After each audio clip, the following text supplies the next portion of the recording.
هلو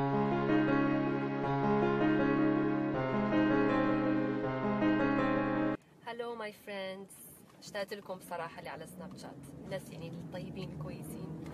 يلا ان شاء الله راجعين وبقوة على سناب شات.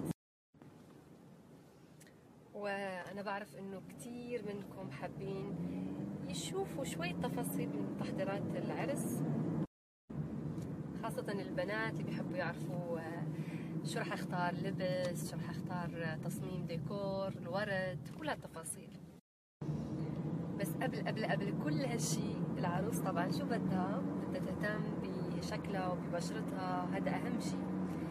ف لسبب انا رايحة الان بعد ما خلص تصوير لمستشفى الاكاديمية الامريكية بدبي عند دكتورة جيهان عبد القادر لاعمل ثاني جلسة للليزر. الليزر هو عبارة عن كومبينيشن بين نوعين، يعني بعمل نوعين من الليزر، بس اوصل حوريكم. خليكم.